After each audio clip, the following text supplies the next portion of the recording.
Ceci est un livre audio autogénéré par Google. Collection Terrain, récits et fiction. Dirigé par Bernard Lacombe.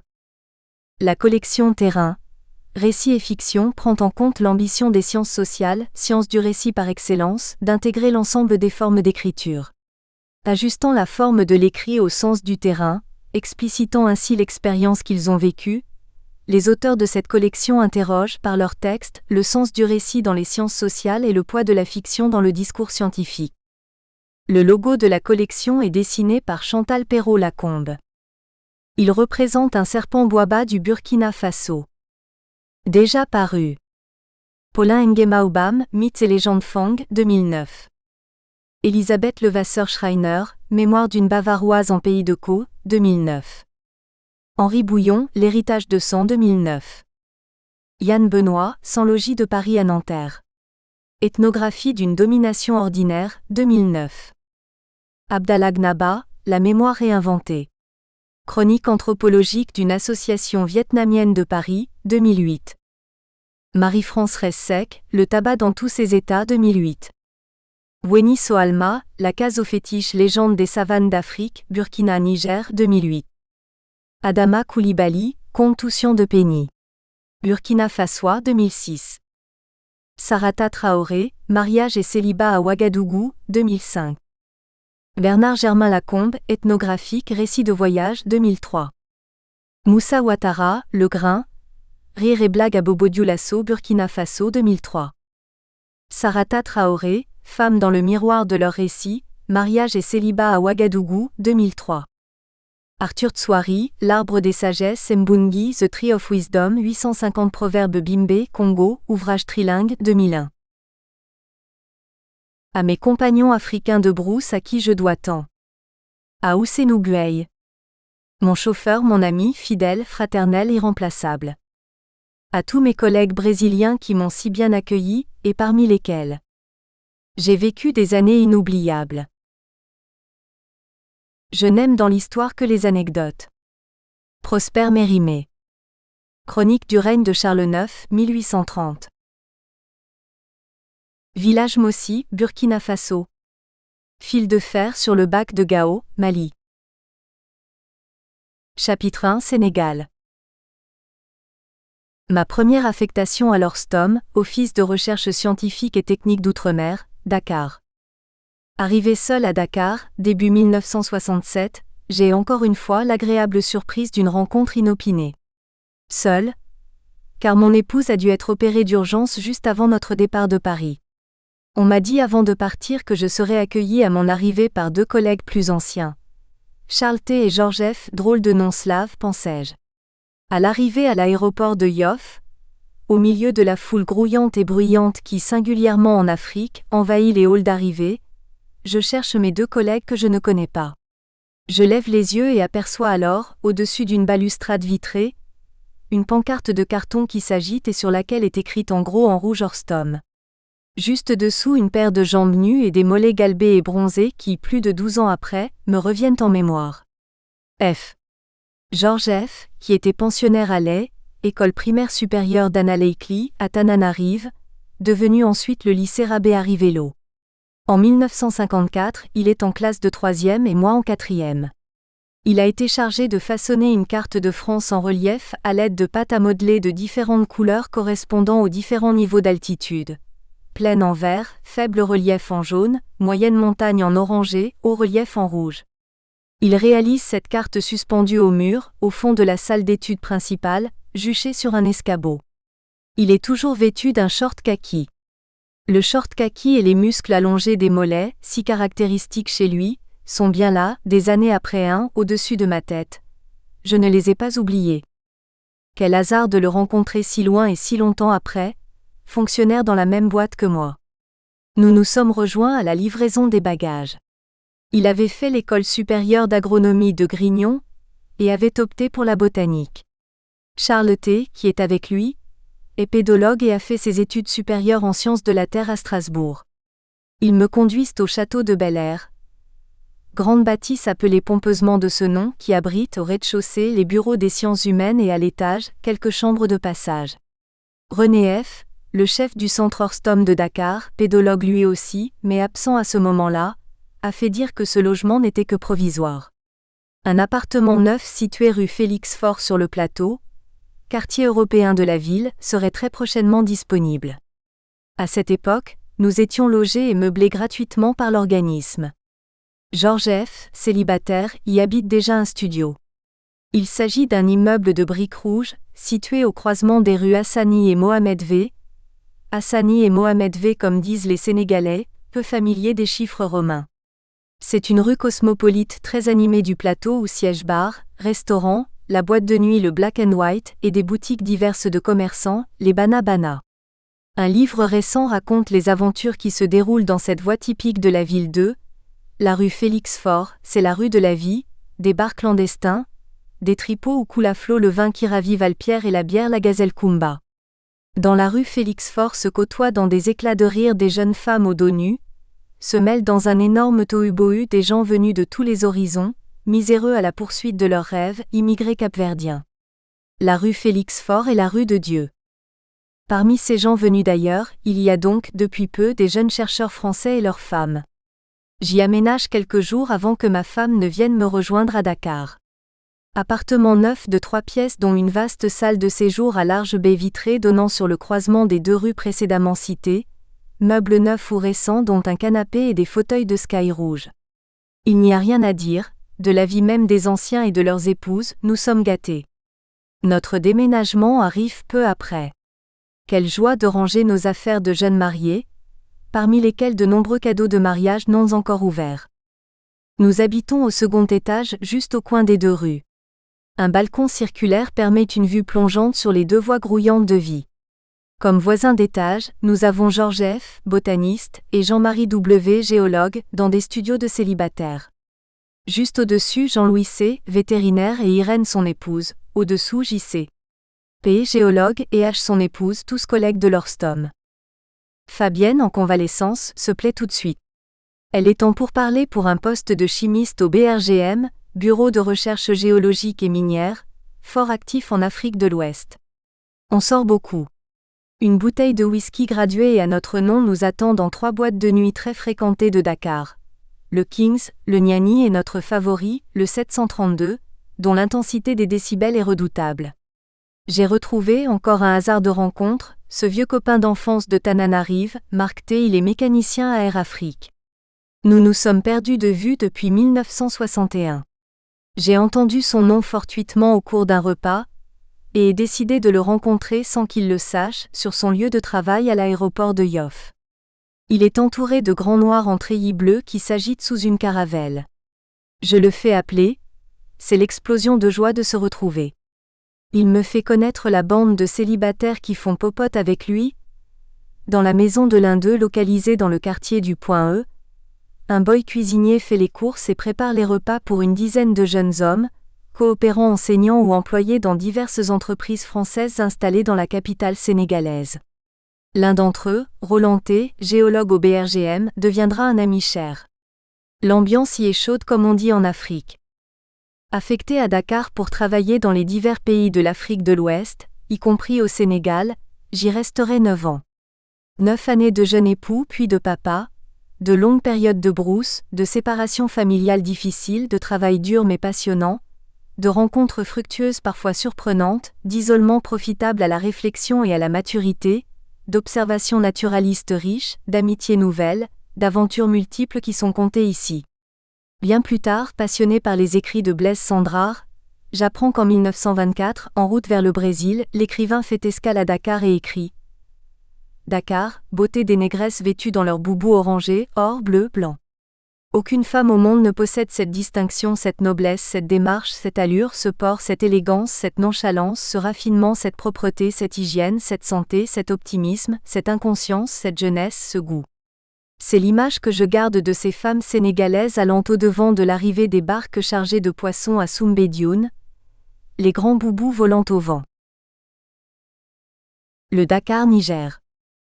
Le Dakar, Niger est un train de légende construit par l'administration coloniale française à la fin des années 1800, d'après un projet du général Gallieni alors commandant du Soudan français. Il est la principale attraction de Goudiry, ce beau port de mer, lieu de mon stage d'élève. À chaque arrivée du train, la silhouette longiligne des hommes en grands boubous soulevés par le vent et les touffes d'épineux secs entraînées par les bourrasques du vent sous le soleil torride fait immédiatement penser au film « Il était une fois dans l'Ouest ». Mais les tout-couleurs n'ont pas de colt, seulement, parfois, de longs fusils de chasse poupou alimentés par des gravillons de cuirasses ferrugineuses de couleur violette, les plus durs. La ligne de chemin de fer a été conçue pour pouvoir transporter rapidement troupes et matériel et aussi produits locaux de l'intérieur vers le port de Dakar, et inversement. Elle joint ainsi Bamako, point final de la liaison transsahélienne au grand port sénégalais. La ligne, à voie étroite d'1 mètre sur toute sa longueur, a été construite en 2 tronçons. Elle mesure au total 1287 km, dont 641 km au Mali. La section malienne, entre Caille et Bamako avec extension sur Koulikoro à l'est, a été inaugurée le 19 mai 1904. La liaison Dakar-Bamako est inaugurée à son tour le 1er janvier 1924. Au moment des indépendances, le réseau de la Régie des chemins de fer de l'Afrique de l'Ouest est divisé en 2. La Régie des chemins de fer du Mali d'une part et celle du Sénégal d'autre part, mais unies en 1962 par un accord d'exploitation en commun. Toutefois, au cours des années, le matériel et les infrastructures se dégradent. En 2003, la gestion est alors confiée à un consortium franco-canadien dénommé Transrail. Le train met plus de 3 jours pour joindre les 2 capitales. Les pannes sont fréquentes. On ne peut jamais savoir quand on arrivera. À l'agacement du départ souvent différé, succède un fatalisme tout africain, Inch'Allah. À la grâce de Dieu. Mais le plus souvent, ce n'est pas dans un compartiment que nous faisons le trajet jusqu'à Bamako, mais sur une plateforme de la taille d'un wagon, sans ridelle de protection.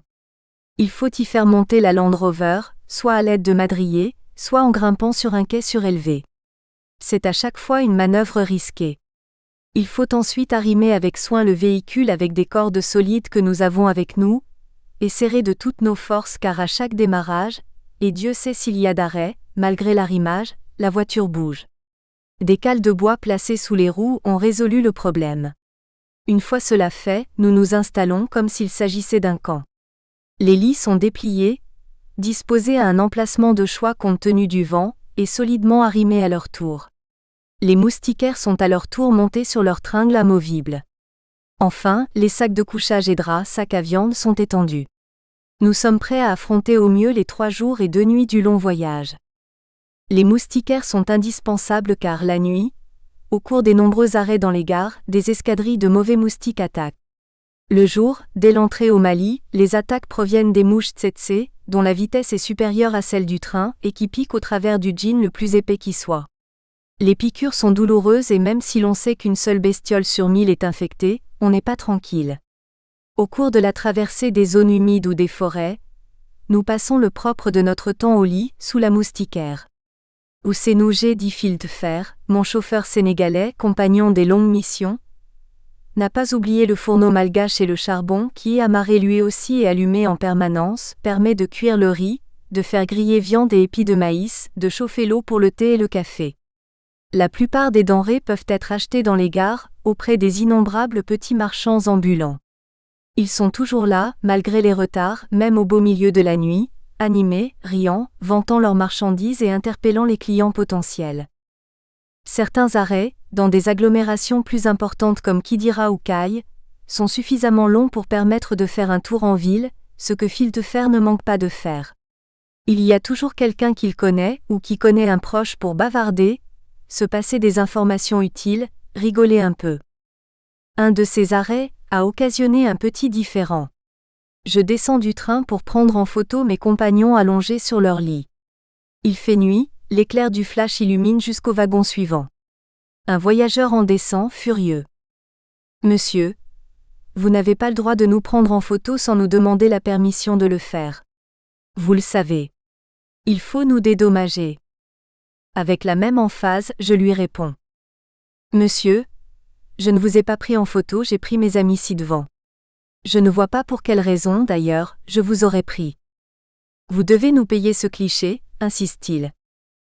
Fildefer, qui jusque-là est resté muet, se lève, invective l'individu en wolof, car de suite il a vu qu'il a affaire à un Sénégalais.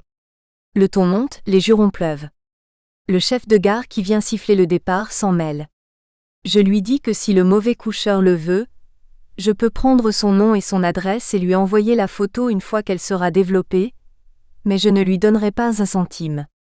Fil de fer doit expliquer que je suis un patron au poil, un chef honnête et pas raciste, un chercheur, pas un touriste, que je n'en ai rien à faire d'avoir sa bouille sur une photo. Le chef de gare prend mon parti et conduit l'irascible dans un autre wagon. Il voulait de l'argent, patron, me dit Fil de fer. Ces gens en obtiennent quelquefois ainsi des touristes, en les menaçant. Je n'aime pas beaucoup de noms de patron, très utilisés en Afrique, mais qu'il est difficile de refuser. Fil de fer me le sert sans cesse.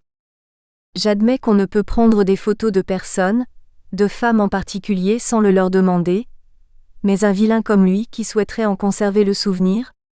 Tout le monde rigole, le train démarre enfin. À l'arrivée à Bamako, il faut attendre pour descendre le véhicule, passer les formalités de douane et de police, toujours contraignantes. Au bout de quelques années, heureusement, on nous connaît et quelques cadeaux glissés sous les tables facilitent les choses. Nous sommes tellement fatigués par le voyage, les sommeils hachés, les soubresauts du train, que nous sommes pressés de quitter la ville bruyante pour rejoindre la brousse. Après une vingtaine de kilomètres, nous nous arrêtons loin de la route et des villages et dormons des heures. Mais il faut avant cela passer à la mission locale de l'office, prendre le courrier, documents de travail et lettres de ma femme. Le chef de mission avait pris son rôle au sérieux et faisait attendre ses visiteurs dont les gens de passage comme moi. Il fallait donc attendre pour récupérer son courrier, alors qu'une secrétaire, recrutée localement après casting et obligatoirement jolie, aurait très bien pu le faire. Fatigué d'avoir à attendre, j'envoie le chauffeur qui lui est moins patient que moi. Mais une mauvaise action est toujours punie. Un jour, plusieurs semaines après notre arrivée, sur la difficile piste Gao-Tombouctou, alors que la voiture est lancée à toute vitesse en troisième crabotée, les deux ponts mis dans le sable épais des ornières, nous apercevons la Land Rover blanche de ce collègue plantée au milieu de la piste. À ses appels à l'aide, tous bras dépliés, je réponds par un petit coucou de la main et bien sûr je ne m'arrête pas. D'abord parce que je ne le veux pas, ensuite parce que s'arrêter à cet endroit c'est y rester planté tant le sable est meuble, boulant. Le stagiaire et l'agent de la circulation. Un jeune chercheur stagiaire de l'Orstom arrive pour la première fois à Dakar en 1967. Après plusieurs jours à se faire accompagner et cornaquer, on lui prête un véhicule pour son usage personnel momentané, une 4 litres de service, conduite et maltraité par tous et donc fatigué. Il faut qu'il se débrouille tout seul. Attention à la maréchaussée, le prévient-on, elle peut être féroce. Quand on arrive pour la première fois à Dakar, il faut aller au centre de la ville, sur le plateau, pour résoudre les formalités administratives au consulat de France puis redescendre au centre de l'office et au garage, situé assez loin, à Hann. La circulation à cette époque est déjà dense et chaotique. Des agents réglant le trafic ont été placés à différents carrefours, non pourvus de feux clignotants. Le carrefour des rues Pétavin et Jean Jaurès est particulièrement embouteillé et délicat à franchir. Notre jeune collègue doit obligatoirement passer par là. Perturbé par le flot des voitures, charrettes et piétons circulant en tous sens, il s'engage dans le rond-point, en faisant attention à ne pas caler la voiture dont le ralenti est problématique. Il entend alors un coup de sifflet strident et se trouve face à un agent sénégalais de haute taille, les bras écartés, lui barrant le passage. « Vous ne m'avez pas vu ? Vous ne regardez pas votre chemin ? » « Non monsieur, je suis désolé, je ne vous avais pas vu. »« Vous ne savez donc pas votre code ? Quand je fais comme ça, de quelle couleur je suis ? » De face, il écarte les bras. « Je ne sais pas. »« Et quand je suis comme ça, de quelle couleur je suis ? » Il se tourne et ouvre les bras dans une direction perpendiculaire à la première. « Quand je suis comme ça, monsieur le Toubab, je suis vert. » Il se remet de nouveau de face. « Et comme ça, de quelle couleur je suis ? » Perturbé, le jeune Toubab lance « Noir. »« Noir, vous vous foutez de moi » dit-il furieux. « Non, je suis rouge. »« Rouge, on ne peut pas passer. »« Vert, on peut passer. »« Vos documents, sortez de la voiture. » Derrière le brouhaha enfle, les klaxons se répondent. On pousse la 4L sur le trottoir. Le flux reprend. Conduit au commissariat, il a fallu toute la diplomatie du chef de garage, ancien toubab du Sénégal et parlant le wolof, pour que le permis confisqué soit rendu. Le commissaire de police en chef, alerté et compréhensif, régla le problème. Il riait sous cape de la mésaventure du jeune toubab. C'est ça l'Afrique, semblait-il dire.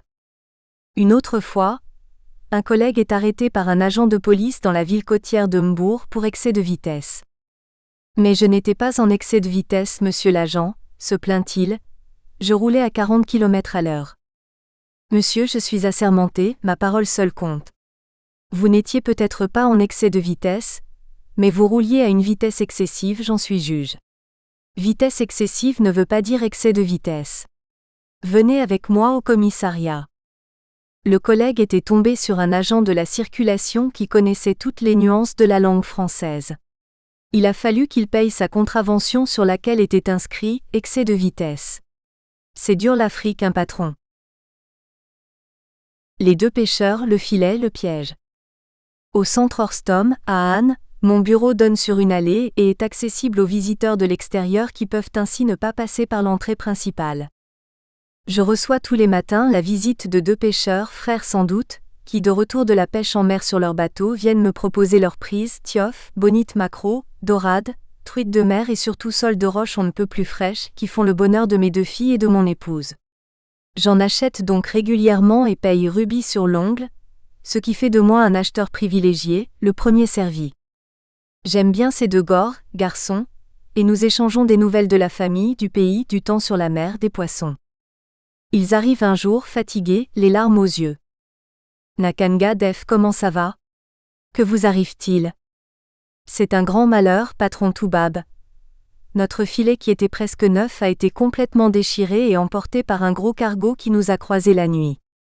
Plus de filet, plus de poissons, nous sommes foutus. Racheter un filet, même moins grand, courage, Dieu est grand. Ce n'est pas possible, patron. Le crédit de l'autre n'était pas encore payé, nous n'avons pas d'argent. Pour l'amour de Dieu, prête-nous de l'argent, patron, s'il te plaît. On te remboursera. Tu ne paieras plus le poisson de tous les jours, quand on aura des langoustes, ce sera pour toi. J'hésite, un filet neuf c'est 15 000 francs CFA, 300 francs français. Ça en fait du poisson. Finalement, je me laisse attendrir par leur désarroi. Ok, Gore, je vous donne 10 000 francs, les 3/4 de la somme, débrouillez-vous pour trouver le reste ailleurs. Mais il faut d'abord que je passe à la banque. Je vous amène la somme demain. Les remerciements pleuvent, ils m'embrassent presque. Durant les quelques jours suivants, pas de visite, pas de poisson. Ils ont dû acheter le filet et l'installer. Plusieurs autres jours passent, je m'inquiète et finis par demander aux collègues des bureaux voisins s'ils ont aperçu les deux compères. Oui, ils sont passés hier mais tard vers midi. Furieux, je décide d'interroger le gardien du centre et les jardiniers. Apparemment, les deux pêcheurs ont changé leur itinéraire et inversé leur circuit. Ils passent par l'entrée principale et contournent soigneusement mon bureau. Un matin, je les attends au début de leur parcours et me jette sur eux. Alors les amis, c'est comme cela que vous me remerciez et me remboursez? J'ai perdu mon argent, n'ai plus de poissons et suis la risée des collègues. Chez moi on me demande, pourquoi on n'a plus de sol, papa? Vous êtes des bandits. Je viendrai me servir ici directement, si vous ne voulez plus passer à mon bureau. Ils restent silencieux, penauds. J'ai envie de leur dire, coupes-tu l'arbre qui t'a sauvé le jour où tu as échappé au buffle? Proverbe Bangala, Congo. As-tu oublié que ce filet t'a sauvé? Durant plusieurs mois je me suis largement servi en poisson leurre en laissant toujours suffisamment pour vivre. Puis je me suis lassé, ma femme a été acheter son poisson au marché Kermel. Un pêcheur passait également de temps en temps à la maison. Et puis, nous avons partagé les somptueux poissons des pêches dominicales avec les copains. Les fabuleuses pêches dominicales. Quand durant l'hivernage, la saison des pluies, nous sommes à Dakar et non sur le terrain, nous ne manquons pour rien au monde la partie de pêche hebdomadaire qui a lieu le dimanche matin tôt. Quelle que soit la durée de la sortie du samedi soir, et même si nous nous couchons tard, nous nous retrouvons, à 3 ou 4 mêmes copains présents au club nautique. Le plein du réservoir fait, le moteur chauffe quelques minutes et nous quittons le port, passons devant l'île de Gorée et piquons droit sur les Madeleines, ces îles constituées d'orgues de basalte, autour desquelles il y a toujours beaucoup de poissons. Et quels poissons? Les plus nombreux, bonite maquereau et bonite à ventre rayé, carangue, bar, liche, thon. Les plus rares, l'exquimérou bronzé ou tieuf sénégalais, base du riz au poisson ou thiéboudienne, la badèche, le cériole ambré ou taille sénégalais, magnifique poisson bleu-vert, musclé, très combatif, le coryphène appelé aussi dorade aux Antilles, les dorades, le barracuda à la chair blanche, ferme et délicieuse, et enfin l'espadon et le merlin bleu, voilier des mers, trophée somptueux et rare. La pêche se fait à la traîne, le bateau avançant lentement. Le leurre, un poisson articulé appelé aussi rapala, est accroché à un bas de ligne en acier et relié à l'hameçon. Le fil, d'une résistance de 5 à 13 kg, est déroulé sur plusieurs dizaines de mètres voire jusqu'à 100 mètres. Il faut donc que le moulinet à tambour tournant, qui va servir à le rembobiner à raison de près d'1 mètre par tour de manivelle, soit muni d'un frein puissant et progressif pour contrer le poisson sans casser le fil. La canne est celle de traîne légère destinée aux poissons de taille moyenne. Pour les marlins et espadons voiliers, le matériel est plus lourd. Une fois aux abords de l'île des Madeleines, moteur réduit, les premières touches nous alertent. Le bruit strident du frein de tambour qui se bloque indique qu'une proie a mordu et est prise. Le regagnant rembobine à toute force, la canne ploie, le frein vibre. Brusquement, le poisson apparaît non loin du bateau. Il se débat, fait des bonds hors de l'eau. Il faut le fatiguer, ne plus rembobiner. Enfin, il est hissé dans le bateau. Si c'est une cériole, il faut se battre un certain temps avant de voir briller au soleil les couleurs éclatantes du dos de l'animal. Il n'est pas rare que des poissons mordent à plusieurs lignes en même temps. L'épuisette est quelquefois nécessaire pour sortir le captif de l'eau. Les poissons sont empilés dans un grand sac marin en toile. Au bout de 3 heures de pêche, la mise en service d'un second sac est parfois nécessaire. Ces eaux, et leur prolongation jusqu'en Mauritanie, sont parmi les plus poissonneuses d'Afrique. Nous rentrons fourbus mais heureux. Le bateau nettoyé et rangé, le moteur lavé à l'eau douce, le chemin du retour aux environs de midi, passe en serpentant par les villas des collègues et amis. On descend de la voiture, on sort 1 ou 2 poissons du sac et on les balance dans le gazon et hurlant « Poisson, voilà du poisson gratuit ». Une tête apparaît à la porte de la cuisine. Non, on n'en veut pas, on en a encore au congélateur. Ce refus est fréquent. Le dimanche il n'y a pas de boy cuisinier et la maîtresse de maison devra donc seule, écailler, ouvrir et nettoyer le poisson. Je décide donc, car cela ne me rebute pas, de nettoyer désormais les prises dans le bateau à l'eau de mer et de servir ces dames avec un produit nickel, prêt à la consommation. Quand je repense à ces dimanches matins où que je raconte cette anecdote, la difficulté de s'approvisionner en poissons de mer sauvages frais de nos jours, et leur prix, rendent l'auditoire incrédule et me conduisent même à douter de l'authenticité des faits. C'étaient des pêches miraculeuses, un rêve pour les pêcheurs du dimanche d'aujourd'hui et pour les pêcheurs sénégalais professionnels qui, dans leurs grandes pirogues, remontent aujourd'hui des filets souvent à moitié vides. La conjonctivite libanaise. À Dakar, nous sortons beaucoup. Restaurants, invitations à dîner, boîtes de nuit. Une série d'invitations tournantes de dîner nous réunit tous les samedis soirs chez les uns et les autres. Le repas pris et l'ambiance montant, la troupe se donne rendez-vous dans une des nombreuses boîtes de nuit de la ville, le plus souvent le Sunugal, la boîte de nuit de l'hôtel de Ngor, au bout de la presqu'île. Un samedi soir, alors que la fusée américaine Apollo est revenue de la Lune, nous décidons de finir la soirée dans cette boîte de nuit. Il y a du monde, gens de Dakar et vacanciers de l'hôtel. Nous commençons à danser. La musique est bonne, entraînante, cha-cha-cha, rumba, rock'n'roll, slow. Il y a pratiquement autant de femmes que d'hommes à notre table. Mais tout le monde ne danse pas au même moment. À une table, près de nous, s'agitent quelques levantins, que des hommes comme le plus souvent. Les femmes sont à la maison avec les enfants. L'un d'eux, voyant que Christiane, jolie femme assise à notre table, dont le mari est en pleine conversation avec l'un d'entre nous, ne danse pas, se lève et l'invite. Elle regarde son mari et poliment refuse. Éconduit et dépité, le cavalier rejoint sa table et dit sa rancœur à ses voisins. Un autre morceau commence. Christiane et son mari se lèvent pour danser. À peine sur la piste, le levantin éconduit bondit, s'approche du couple et invective le mari.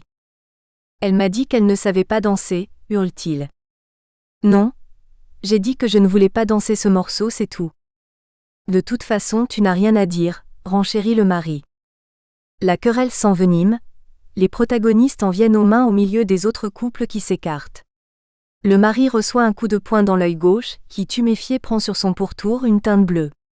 Les vigiles de la boîte interviennent et les Levantins s'en vont. Christiane nous explique que son mari a souffert, il y a quelques jours, d'une conjonctivite Apollo. Son ophtalmologiste a prescrit une pommade miracle, dont il a garanti les effets rapides. Cette conjonctivite a été dénommée ainsi car, pour les Sénégalais, ce sont les Américains qui ont ramené le virus de la Lune. Avec le vent, il s'est propagé comme une poignée de poudre dans tout le pays et est d'une virulence extrême.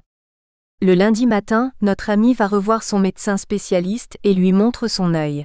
« Excusez-moi, docteur, mais regardez le résultat de votre pommade miracle. » L'ophtalmologiste n'en revient pas. C'est une conjonctivite étrange. Pour nous tous, l'histoire de cette conjonctivite souvent racontée a été baptisée la conjonctivite libanaise. L'enterrement de vie de garçon de Marc T, le Black and White. Dans cette rue Félix-Faure du Plateau à Dakar, rue où nous habitons, il y a une boîte de nuit un peu louche pour célibataires marins et militaires. Le nom de la boîte, le Black and White, ne signifie pas seulement le whisky du même nom mais également le lieu de rencontre des Noirs et des Blancs, la fraternité dans la joie et le plaisir. De la bonne musique américaine et africaine, une climatisation efficace et des servantes peu vêtues, accueillantes et souriantes. Après un long parcours de la ville avec le futur marié, et déjà passablement gai, nous avons fait le passage obligé par la taverne du port, la boîte la plus chaude de Dakar. Nous nous retrouvons à 5 à 1 heure du matin dans ce lieu de concorde interraciale. La patronne, compte tenu de l'heure, de notre nombre et de notre état, ferme son établissement à double tour. Nous voilà prisonniers. On commande à boire, on danse en titubant un peu. L'un d'entre nous, qui souffre d'un lumbago chronique, se tord en gémissant de douleur sur son siège, une fille sautant sur ses genoux. Les filles nous aspergent d'une eau de Cologne nommée « Bien-être » qui entête. Le temps passe. Le sommeil me gagne. J'ai conscience que le matin même, il va falloir se lever, se mettre sur son 31 pour se présenter honorablement comme témoin au mariage civil qui a lieu au consulat de France. J'ai repéré que, dans les toilettes, un vasistas donne sur une rue transversale située à 2 pas de chez moi. Je préviens mon voisin le plus frais, m'enferme dans la cabine et parviens à me hisser et à passer par la lucarne. Je suis dans la rue et me précipite chez moi. Ma femme dort. Je vais doucement prendre une douche et rejoins le lit conjugal. Elle se réveille. « D'où sors-tu ? Qu'est-ce que ce parfum de pacotille ?» Et se rendort. Le lendemain, j'observe mes compagnons de virée. Le marié n'est pas frais. On va penser qu'il est ému, et sans doute l'est-il ? Les autres sont un peu verdâtres. Mais on est jeune, la récupération est rapide, le souvenir est lui resté vivace. Les restaurants de Dakar, l'île de Ngor et la bouteille de Pitou. Parmi tous les restaurants de Dakar, il y en a un que nous fréquentons assidûment, le Farid, situé rue Vincent. La cuisine libanaise y est succulente. Parmi les entrées, les fataillés, ces chaussons triangulaires à la viande, les feuilles de vigne farcies petites et délicates, les erkaakats feuilletés au fromage, le fameux houmous aux pois chiches que l'on déguste sur des morceaux de pita, ce pain libanais. Parmi les plats, le kafta grillé, la sole au tahiné, crème de sésame onctueuse, le kibé boulette, et enfin le poulet à l'ail qui est le plus demandé. Le poulet, petit et maigre, est servi ouvert en deux du côté du bréchet, à la crapaudine selon le terme consacré. Il est grillé après avoir macéré dans du jus de citron, de l'huile et de l'ail écrasé. Impossible de ne pas se resservir. Mais certains de nos amis préfèrent commander dès l'entrée des tartares confectionnés avec de la viande utilisée pour les kibés crus, de la viande de bœuf, et qu'ils préparent longuement, mélangeant viande, moutarde, sauces diverses et œufs. L'un d'entre eux s'est pourtant aperçu que ces tartares mangés notamment lors des retours de mission en brousse, lui provoquent des malaises qui se sont révélés être dus à un ténia. Il se fait soigner, mais à chaque fois recommence à manger son plat favori. Ils sont bientôt 2 à subir les méfaits du ver solitaire, les 2 seuls qui consomment les tartares de Farid. Nous sommes également clients du Maïlon, boulevard Pinet-Laprade, un restaurant chinois célèbre pour ses nems et son mai sao aux nouilles grillées. Tous les dimanches soirs, lorsque le plein de soleil fait, nous rentrons de l'île de Ngor où nous avons un cabanon. Nous passons la journée sur cette île où nous conduit une pirogue sénégalaise peinte dirigée par Samba, le roi des piroguiers. Chaque couple doit, à tour de rôle, préparer le repas de midi et bien l'emballer pour ne pas que le roulis renverse la sauce. Les célibataires sont chargés des boissons, dont le vin. À force, les meilleurs couples cuisiniers sont connus et on attend avec impatience la préparation du jour. En revanche, les mauvais cuisiniers, qui ont aussi leur tour, sont attendus avec anxiété. Ces soirs-là, au dîner, les plats des restaurants sont entièrement vidés. Ce cabanon appartient à un couple dont le mari ne participe pas aux repas dominicaux. L'opportunité se présentant, on se groupe à quelques amis et on l'achète. Il est construit en bois et constitué d'une grande salle avec une petite cuisine. Dehors, un auvent protège du soleil et de la pluie. On y joue au ping-pong, aux cartes, aux dés 421 et yam. Les jeux sont entrecoupés de plongeons dans une eau extraordinairement cristalline, mais souvent un peu fraîche, qui permet de voir les boules de roches volcaniques sur lesquelles il ne faut surtout pas mettre les pieds car elles sont envahies par des oursins. À l'aide d'un marteau, on casse les carapaces et on observe alors le balai des poissons multicolores qui se jettent sur les glandes jaunes internes, les détachent et s'en vont pour revenir aussitôt. La plante de pied piqué des baigneurs maladroits est badigeonnée de teinture d'iode qui, je ne sais par quel phénomène, atténue la douleur et fait ressortir les piquants quelques jours après. Après l'achat du cabanon, en rangeant les placards, nous découvrons une bouteille dont l'étiquette, passablement abîmée, porte le nom de Pitou, aguardente de Cana et laisse apparaître une grosse crevette rouge. Le bas de l'étiquette qui a été arraché ne permet pas de découvrir la provenance du breuvage. De la bouteille ouverte, s'écoule un liquide alcoolisé sucré au parfum agréable de rhum. On la boira sous forme de punch avec du citron et du sucre. Cette bouteille, mais nous ne le savons alors pas, a été rapportée de Recife, il y a quelques années par le propriétaire du cabanon qui y avait un chantier naval. 13 années plus tard, arrivé à Recife, je retrouve la fameuse bouteille de cachaça qui sert à préparer les caipirinhas, ces cocktails brésiliens dont je ne suis pas le seul à raffoler. Le pitou est une grosse et savoureuse crevette pêchée dans les eaux saumâtres des estuaires et appelée camarone à Madagascar. Les enfants les offrent aux automobilistes le long des routes sur le littoral du Nord-Est. Ces années de jeunes mariés à Dakar, les amitiés tissées qui, malgré le temps et les séparations, tiennent encore, ces soirées resto et boîtes de nuit, restent parmi les plus belles de ma vie. Goudiri, l'apprentissage du métier de pédologue. À peine arrivé, j'ai donc décidé d'opter pour le travail de cartographie sur le terrain. Parmi tous les stagiaires, nous ne sommes que 2 à faire ce choix. Il y a pourtant des conventions déjà signées pour cartographier au 1/5 centième 000 e. 1 cm sur la carte équivaut à 5 km sur le terrain. Dès l'an prochain, toute la Haute-Volta, le Burkina Faso actuel, soit 6 cartes à réaliser en plusieurs années. Cela nécessite, pour une équipe de 5 pédologues, des séjours de 6 mois sur le terrain, entrecoupés de périodes de 15 jours à Dakar. Cette vie est difficile à accepter pour des pédologues jeunes mariés fraîchement débarqués. D'où le peu de volontaires pour ce travail en brousse.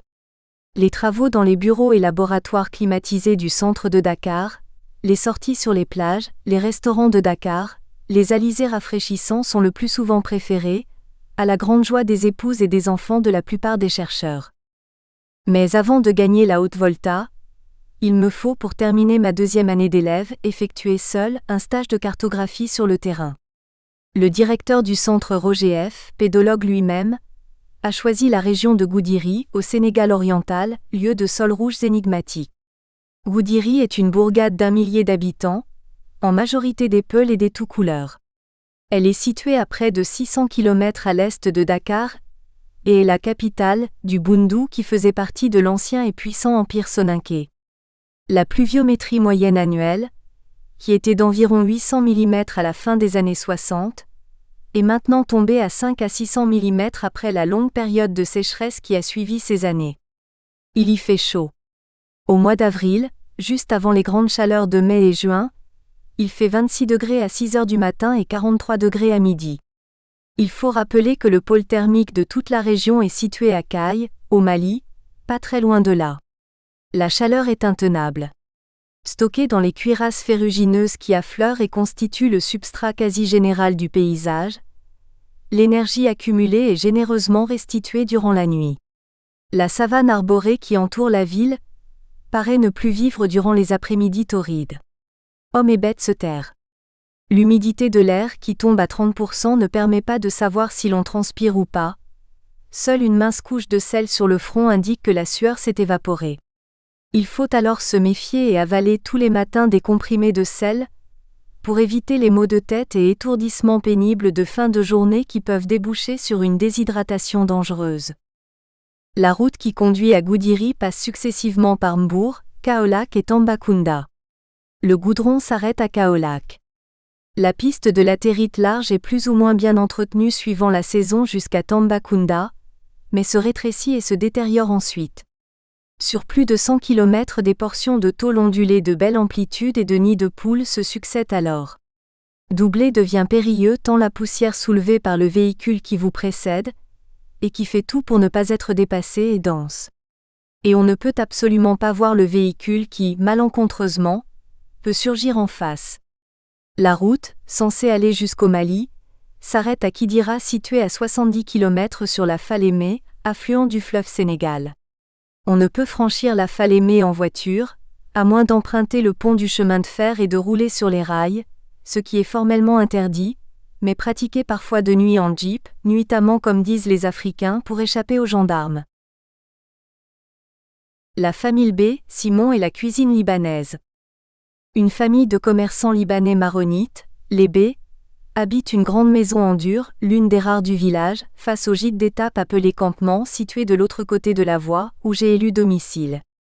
Je vais y faire mes courses et y boire une bière après le travail en fin d'après-midi.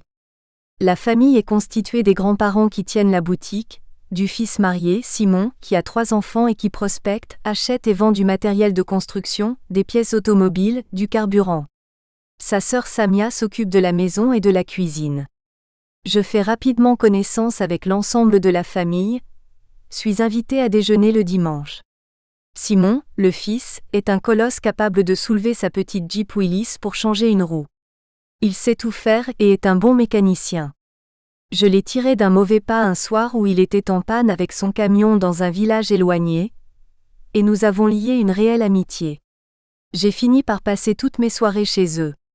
Installés dans le jardin, loin des murs chauffés toute la journée, nous goûtons un peu de la fraîcheur de la nuit. La bière locale Gazelle, peu alcoolisée et tiède, est généreusement servie dans des verres d'1 demi-litre remplis de glace.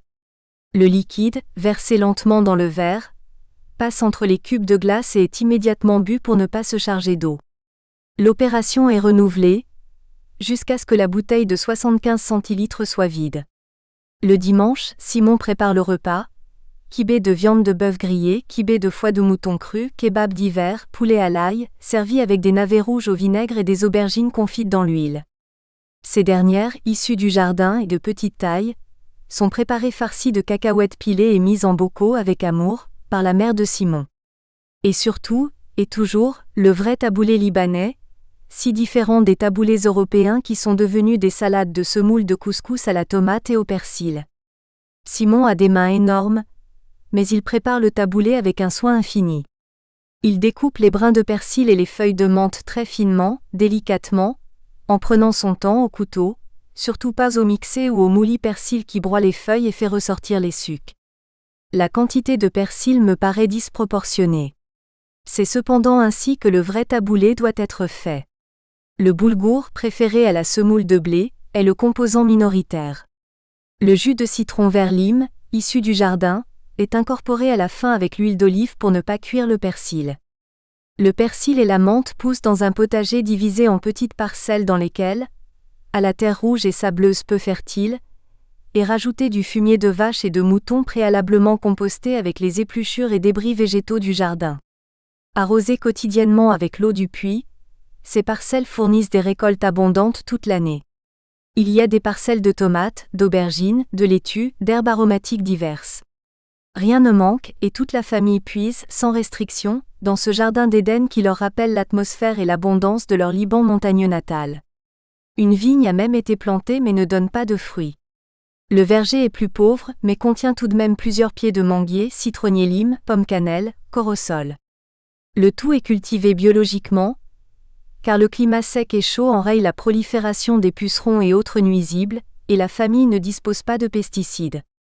On ne peut s'empêcher d'imaginer ce que la population locale pourrait produire, si, comme Simon, elle mettait en œuvre les moyens même faibles dont elle dispose. Ce qui manque le plus aux habitants est l'eau.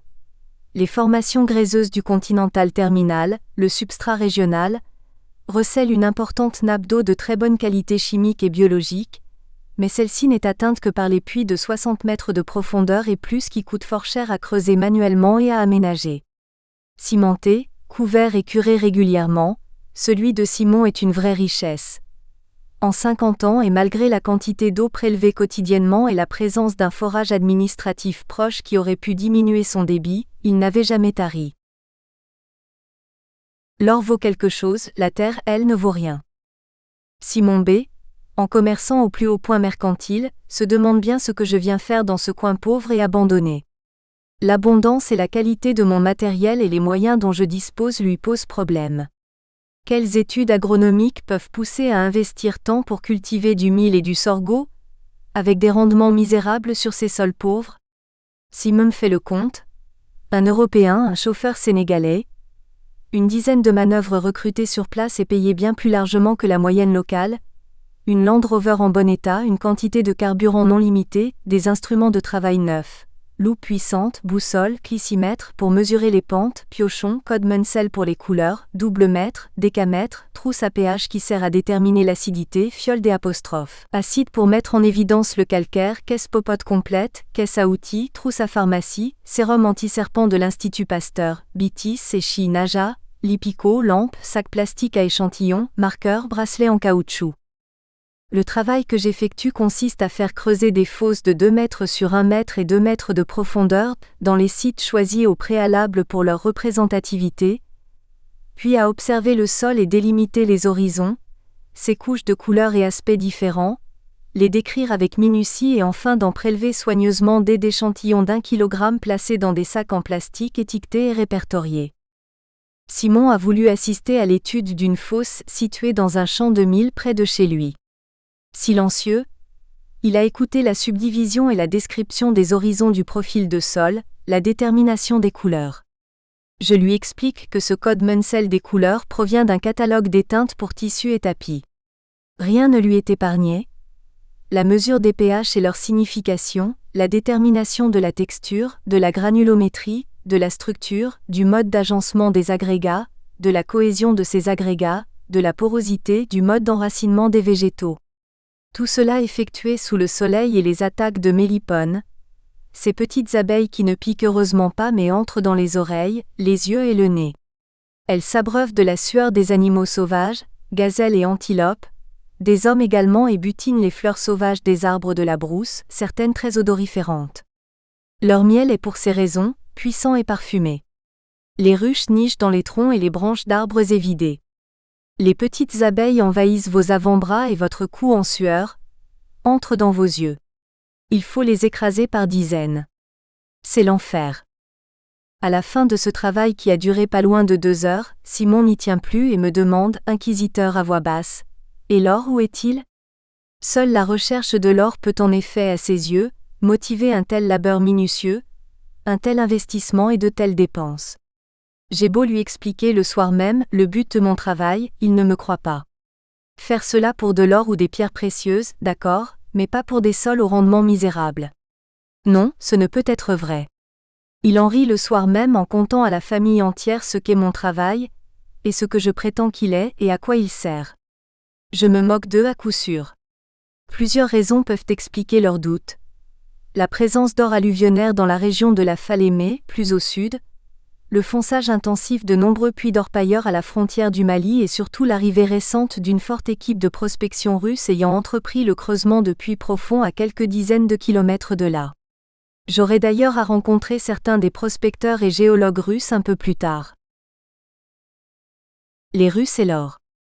Alors que je travaille périodiquement au Sénégal avec mes collègues géologues, nous apprenons qu'une équipe de géologues russes forte d'une cinquantaine d'ingénieurs géologues et autant de techniciens va prospecter les indices d'or au Sénégal oriental.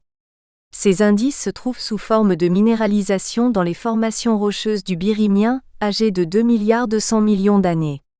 Les premiers indices ont été découverts par le BRGM en 1962. Ces études ont été relayées par celles du PNUD, Programme des Nations Unies pour le Développement, en 1963 à 64. Les géologues de la mission sénégalo-soviétique ont travaillé de 1971 à 1973. Nombre d'entre eux sont natifs d'Ukraine, la plus méditerranéenne des républiques russes. Ils sont plus accessibles, plus accueillants que leurs collègues des provinces plus septentrionales. Nous faisons connaissance et lions des rapports amicaux. Leur amour de la bonne bouffe et du vin nous rapproche. Ils sont de plus intéressés par les observations et analyses des puits profonds de mes collègues sur ces formations. Leur camp, proche du village de Sabodala, est un modèle du genre et n'a rien à voir avec nos petits campements de fortune.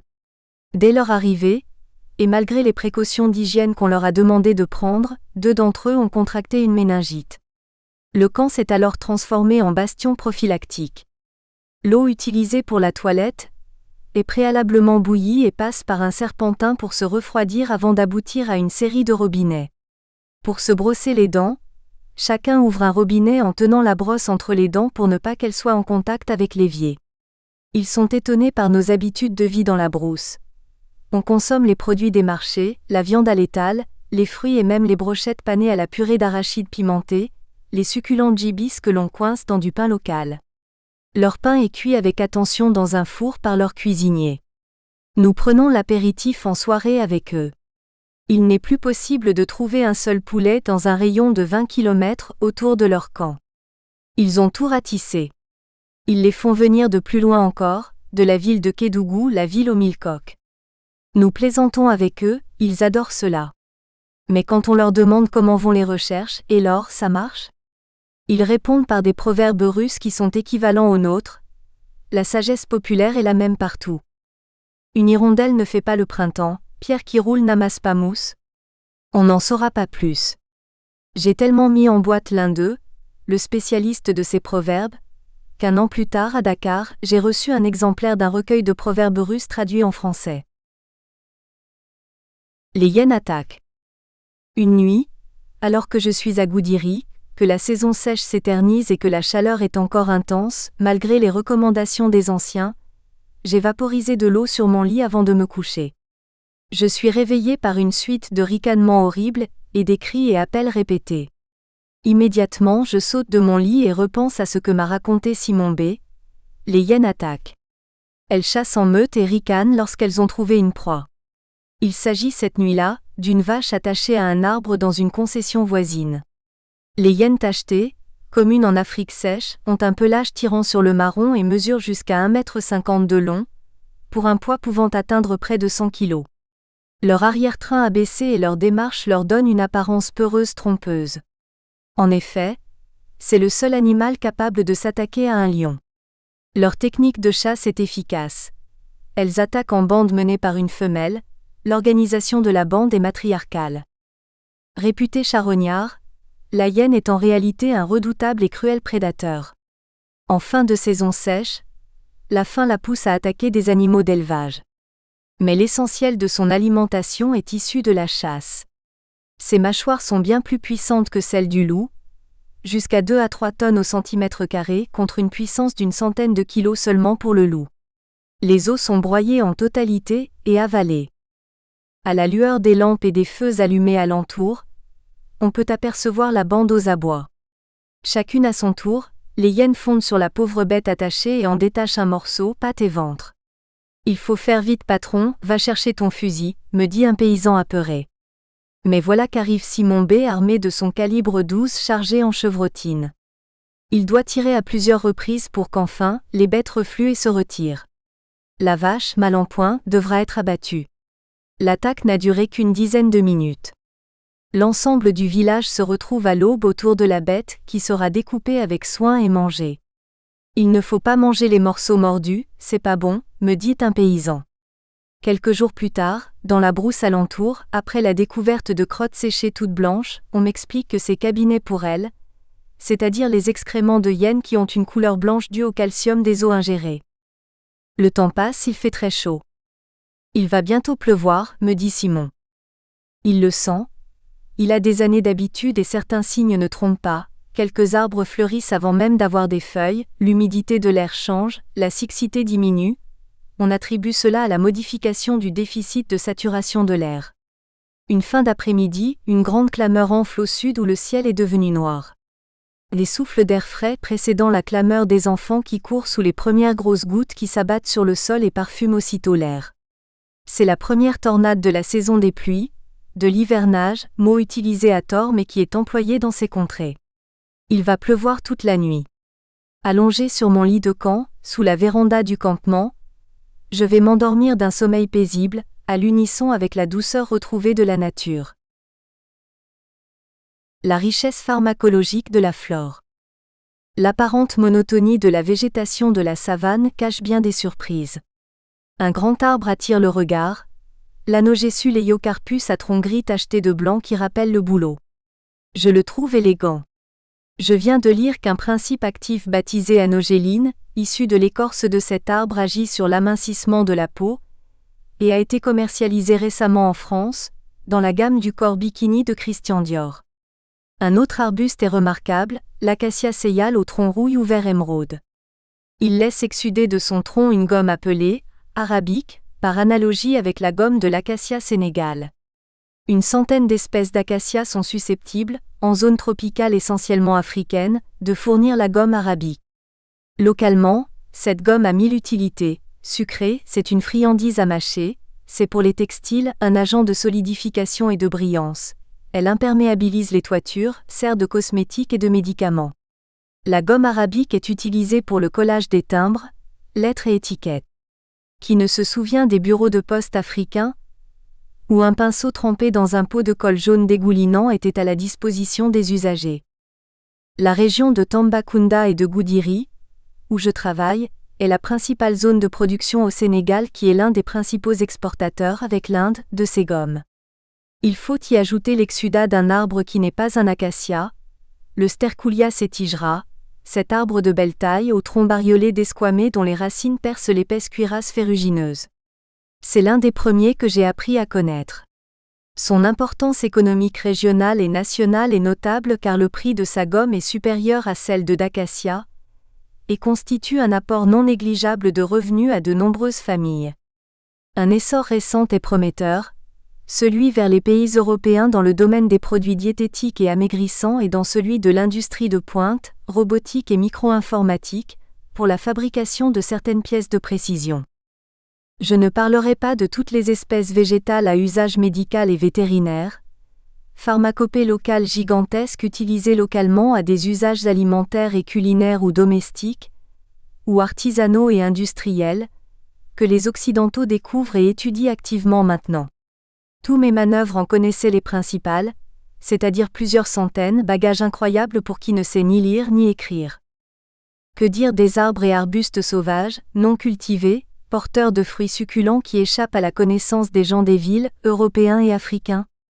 Je ne mentionnerai ici que les arbres et fruits que j'ai aimés, que je cueillais le long des sentiers au cours de mes itinéraires de brousse. Tout d'abord, un des arbres les plus fameux des savanes africaines, peu présent au Sénégal, mais présent partout au Burkina Faso, le karité. Il n'est pas planté, mais est protégé dans les champs cultivés. Il fournit un produit appréciable, son beurre, tiré après traitement des graines qui est très apprécié dans la cuisine traditionnelle malgré son odeur forte car il reste ferme à une température de 40 degrés.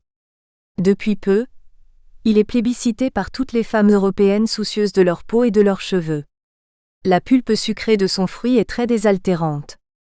Je ne pouvais croiser sans en faire provision, aidé en cela par les manœuvres, les petites cerises rouges acidulées de Ximenia americana, de Ziziphus mauritania, le jujubier et de Aphania sénagalensis, la cerise du Cayor. Je garde un souvenir ému des fruits jaunes et ronds au goût de miel des Grandiospyros mespiliformis, des fruits acidulés de Sclerocaia birea qui donnent des chiasses terribles quand on en abuse, des baies violettes des Flacourtia indica, des petites figues sucrées du Ficus vallis chaudet, des gousses du tamarinier Tamarindus indica dont la pulpe acidulée a servi à préparer avec un peu de sucre, durant des mois, ma boisson de toute la journée. Certaines formations arborées ne donnent pas de fruits, mais attirent le regard par leur élégance. Ainsi celle des forêts de Cordilla pinnata au port du fût droit, au feuillage luisant, et dont l'écorce brune à grosses écailles rappelle la peau de crocodile. J'ai assisté fin mai, sur le site d'études des Terres Neuves au Sénégal oriental, à l'arrivée d'une des premières tornades du début de saison des pluies sur fond d'une formation de Cordilla pinnata. Le vert foncé et luisant des feuilles frémissait sous les premières sautes de vent. Puis, sous les premières gouttes de pluie, cette teinte verte se détachait entre l'écran uniformément gris-violet menaçant du ciel d'orage et l'ocre de la piste et du sol, composant un tableau d'une grande beauté qui reste présent dans mes souvenirs.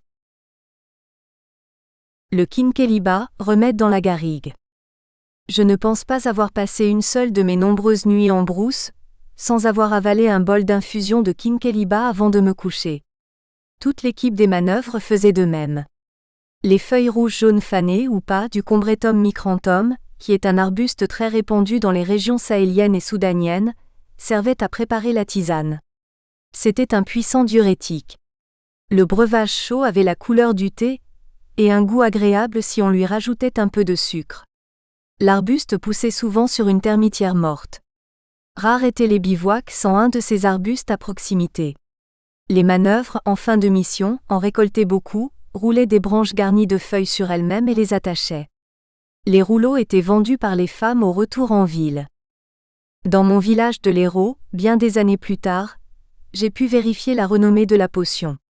Lors de ma deuxième visite à la pharmacie du village où nous venions d'acheter une maison, alors que j'attendais que la dame devant moi soit servie, entre un vieux monsieur coiffé d'un chapeau de brousse en toile kaki, du genre de ceux que portaient les militaires coloniaux. Sans attendre son tour, il s'adresse à la pharmacienne d'une voix forte et autoritaire. « Vous avez du Quinqueliba, madame ?» Stupéfaction de la dame qui se tourne, d'un regard interrogateur tour à tour vers son employé puis vers moi. « Du Quinqueliba, mais qu'est-ce que c'est donc ? Vous êtes pharmacienne et ne connaissez pas le Quinqueliba ? Remède souverain contre les problèmes de reins, c'est incroyable ça. Je juge le moment opportun pour intervenir. Vous voulez parler du Quinqueliba, dont les feuilles proviennent d'un petit arbre qui pousse en Afrique de l'Ouest sèche. Quinqueliba est son nom vernaculaire guinéen Foula, mais est utilisé dans toute l'Afrique de l'Ouest, son nom latin est Combretum micranthum. Parfaitement monsieur, vous êtes pharmacien ? Non monsieur. Eh bien, vous mériteriez de l'être monsieur, lance-t-il en jetant un regard noir à la pharmacienne. Faites des infusions de queue de cerise qui sont également très bonnes pour les reins, lui dis-je alors qu'il tourne les talons. Depuis ce jour, j'ai d'excellentes relations avec la pharmacienne réputée pas facile par certaines gens du village. Je n'ai en revanche jamais revu ce vieux monsieur. Un chauffeur nommé Fil de Fer. Un stagiaire géologue, qui doit rejoindre sa zone d'études sur les bords de la Falémé plus au sud, est attendu à Goudiri où j'effectue mon rapport de deuxième année par le train en provenance de Dakar. Je suis chargé de le conduire jusqu'au campement de ses collègues géologues, installé près du village de Madina Foulbé. La piste, qui allie des portions sableuses, caillouteuses, gravillonnaires et cuirassées, est très sinueuse. Elle serpente dans des zones alternativement boisées denses à acacia seyal, dont il faut contourner les troncs rouges ferrugineux et des portions arborées lâches à bosquets de grands Anogessus Leiocarpus. J'ai parcouru bien des fois cette piste. Car mon stage terminé, je continue à travailler au Sénégal oriental avec mes collègues et amis géologues altérologues, ceux qui étudient les altérations des roches épaisses sous ces latitudes. Pour rejoindre leurs camps annuels successifs implantés sur les bords de la Falémé, plutôt que de rejoindre Kédougou via Tambacounda en traversant le parc national du Niokolo-Koba III, je préfère passer par Goudiri et rester un jour ou deux chez Simon et sa famille. Je leur rapporte des denrées et vivres frais de Dakar, souvent du poisson ou des crevettes fraîches qu'ils apprécient beaucoup. En retour, j'ai droit à l'abattage d'un jeune mouton, au méchoui et au kibé de foie cru que j'apprends lentement à aimer. J'ai changé de chauffeur, le premier, Abou, étant intérimaire et employé lorsque le nombre de chauffeurs disponibles devenait insuffisant.